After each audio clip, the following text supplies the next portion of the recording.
तर कसं आहे पब्लिक, मी तुमचा लाडका महेश. आम्ही चाललोय आज आदित्याच्या रॅपच्या शूटला कुमशेतला. आपल्या बरोबर होता ब्रँडेड पशा आणि त्यांचे बंधू. घरी होतो तोपर्यंत असं वाटत होतं आता पावसाळा अजून काय एवढा खात चाललेला नाही, त्याच्यामुळे नाही लोकेशन काय एवढं बाहेर नसतं, पण इथं आल्यावर कळालं एकदम कडक झालेलं होतं वातावरण. तिथे गेल्यावर तर पहिल्यांदा कुरकुरेच खाल्ले, पण त्यांनी काय पोट भरलं नाही, त्याच्यामुळे म्हणलं आता काहीतरी आपल्याला नॅचरल खावं लागलं. मग काय करवंदावर तुटून पडलो आम्ही. शूटच्या लोकेशन होतं आम्ही पोहोचलो होतो. आदित्याला पण म्हणलं आता तो रॅप आहे ना म्हणायला चालू कर, तिथले प्राणी पक्षी ना सगळे झूम उठले पाहिजे. पोरींनो तुम्हाला रॅप ऐकायची उत्सुकता लागली का? आता रॅप आहे ना आपला लवकर चॅनल आहे, तोपर्यंत तुम्हाला एक सांगतो आपल्या कमेंट मध्ये ना डेरे ब्रदर्स कमेंट करून टाका. आपला रॅप आहे ना लवकरात लवकर येऊन जाणार आहे. कुमशेत मध्ये आल्यानंतर इथं श्री क्षेत्र धारेराव मंदिर आहे. आम्ही तिथं आलो आणि त्याच्यानंतर म्हणलं या देवाच्या पाया पडूनच आपल्या रॅपची सुरुवात करायची. देवाचं दर्शन झाल्यानंतर आपण सगळं सेटअप वगैरे मांडला आणि सगळ्या सेटअपची आपल्या पूजा वगैरे करून घेतली.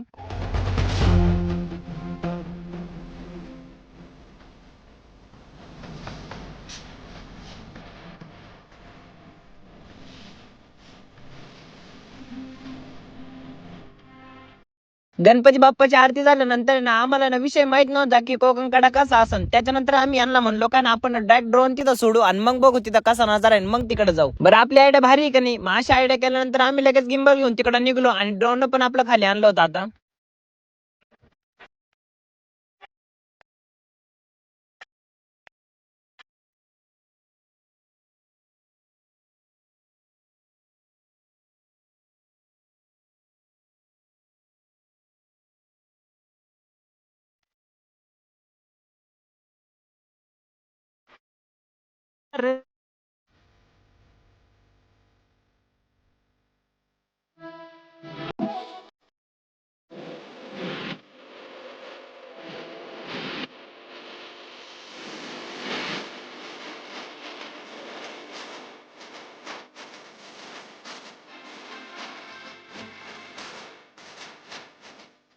आपलं रॅप वगैरे सगळं प्रॉपर शूट झालं. तर तिथून आम्ही जेवण वगैरे करून निघलो होतो आणि आपल्या बाबूच्या गाण्यावर एक शेवटचा डान्स वगैरे केला. उरावर नाव गोंदलं उरावर, पावसाच्या धारावर, प्रेमाच्या पुरावर, सगळीकडं मला दिसतीये तू. नाशिकच्या गल्लीला, मुंबई ते दिल्लीला, जेरीच्या बिल्लीला, पुष्पाच्या श्रीवल्लीला.